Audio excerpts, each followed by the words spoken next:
Dakwah Rasulullah Muhammad Sallallahu Alaihi Wasallam penuh dengan air mata, menguras fisik dan mental. Kendati demikian, meskipun beliau adalah manusia pilihan, Nabi Muhammad tetaplah seorang manusia yang juga bisa sakit. Penyakit yang menjadi sebab wafatnya beliau pada tahun 11 Hijriah. Pada saat itu, Rasulullah Muhammad Sallallahu Alaihi Wasallam pergi mengantar jenazah di pemakaman Baqi. Sekembalinya beliau dari sana, Rasulullah merasakan sakit kepala dan badannya mulai demam. Semakin lama demam beliau semakin tinggi, sehingga membuat beliau merasakan pusing dan tubuhnya semakin melemah. Para sahabat dan keluarga merasa khawatir dengan Rasulullah. Meski dalam keadaan sakit, Rasulullah tetap datang ke masjid dan memimpin sholat selama 11 hari dari total 14 hari beliau sakit. Hal ini menunjukkan beliau tidak ingin meninggalkan sholat berjamaah di masjid, sekalipun dalam keadaan sakit. Kekasih Allah yang sudah dijamin masuk surga, beliau tetap istiqomah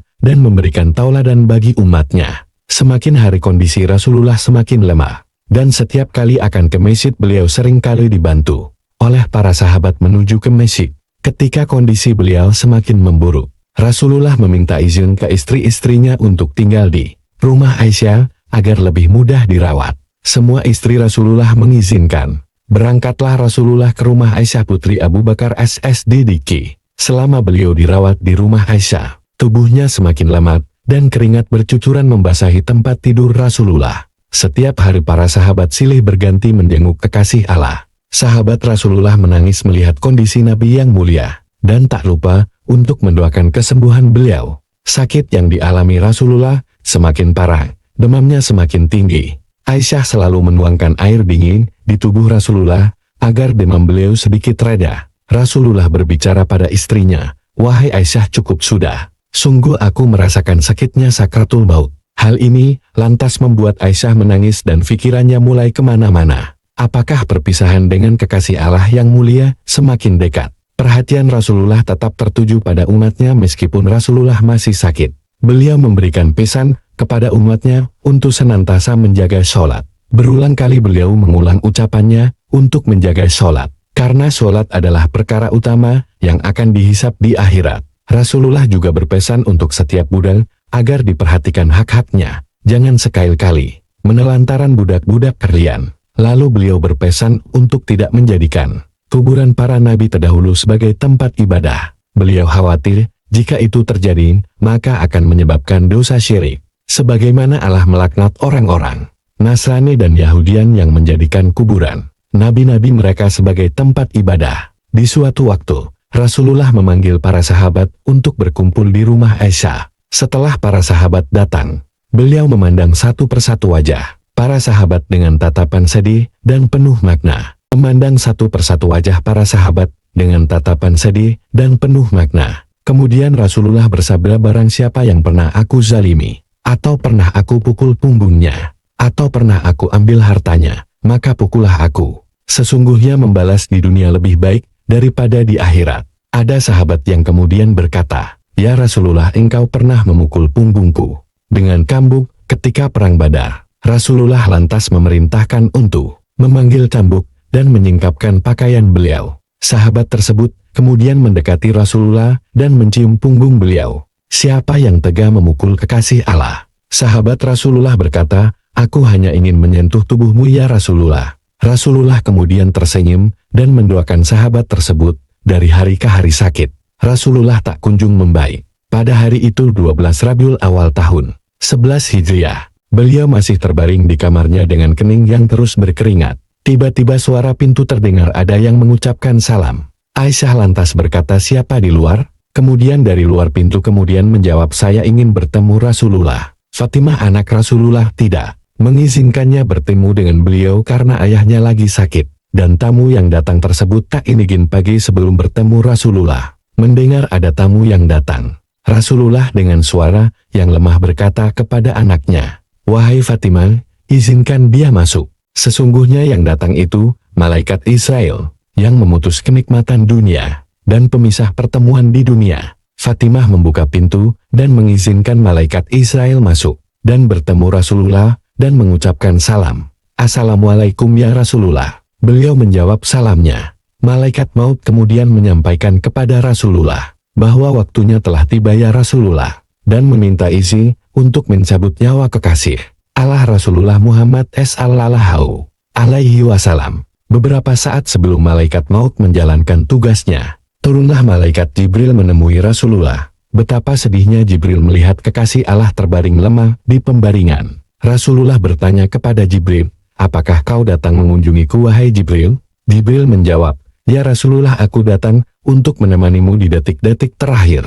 Rasulullah kembali bertanya, "Bagaimana dengan umatku wahai Jibril?" Sungguh mulianya Rasulullah, bahkan sebelum beliau wafat masih memikirkan umatnya. Jibril kemudian menjawab, "Ya Rasulullah, jangan khawatir, Allah telah berjanji untuk menjaga umatmu." Mendengar jawaban Jibril, Rasulullah menjadi tenang. Malaikat maut kemudian menjalankan tugasnya. Perlahan-lahan ruh Rasulullah ditarik. Sungguh sakit yang sangat luar biasa dirasakan oleh beliau saat merasakan sakaratul maut.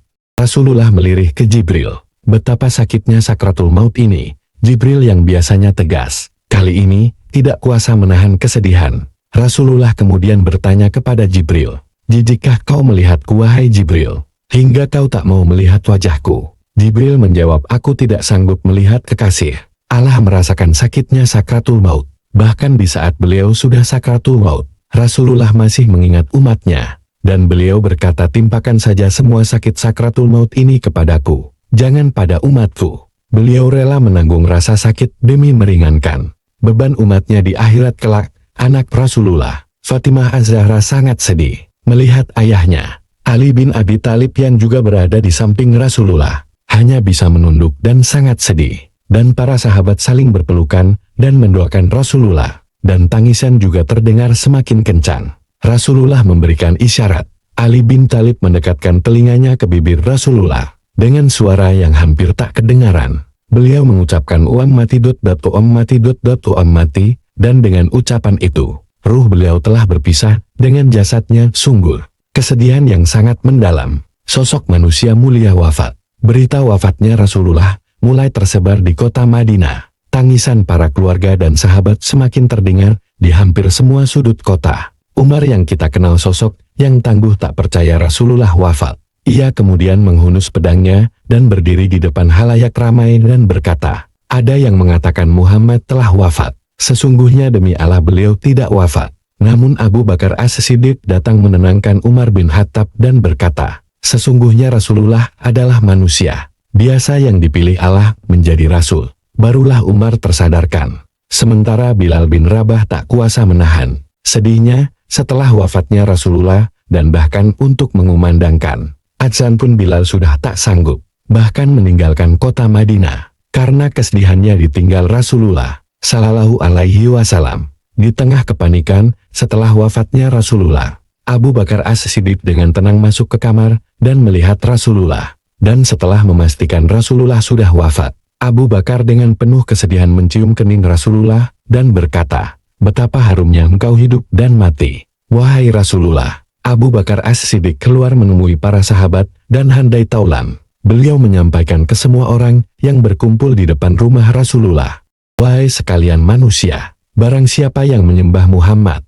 maka ketahuilah bahwa Muhammad telah wafat. Dan barang siapa yang menyembah Allah, maka sesungguhnya Allah Maha Hidup dan tidak akan mati." Abu Bakar membacakan firman Allah di surah Ali Imran ayat 144, "Muhammad itu tidak lain hanyalah seorang rasul. Sungguh telah berlalu sebelumnya beberapa rasul. Apakah jika dia wafat atau dibunuh kamu berbalik ke belakang murtad? Barang siapa yang berbalik ke belakang, maka ia tidak dapat mendatangkan mudarat kepada Allah sedikitpun. Dan Allah akan memberi balasan kepada orang-orang yang bersyukur." Seketika Umar menjadi lemas mendengar ayat ini. Kedua kakinya tak mampu menopang badannya yang kekar. Beliau baru tersadar mendengar dan menyadari bahwa Rasulullah adalah manusia biasa yang juga bisa wafat. Ayat ini menjadi penawar bagi kegelisahan umat dan mengembalikan mereka pada hakikat tauhid. Setelah ketegangan dan kegelisahan umat mulai pulih, umat Islam mulai mempersiapkan jenazah kekasih Allah yang mulia untuk dimakamkan. Namun para sahabat dan keluarga Rasulullah masih bingung di mana beliau akan dimakamkan. Ada yang mengusulkan di Baqi, di Masjid Nabawi. Abu Bakar memberikan arahan dan berkata, bahwa Rasulullah pernah bersabda, "Tidaklah seorang nabi wafat melainkan dimakamkan di tempat ia wafat." Maka disepakatilah bahwa beliau akan dimakamkan di kamar Aisyah, tempat di mana Rasulullah wafat. Jenazah kekasih Allah mulai dimandikan para sahabat terdekat, seperti Ali bin At-Talib, Abbas bin Abdul Muthalib, dan putra-putra Abbas. Setelah itu jenazah Rasulullah disolatkan oleh kaum muslimin secara bergantian. Di hari Selasa malam, jenazah Rasulullah dimakamkan dengan penuh kesedihan yang mendalam.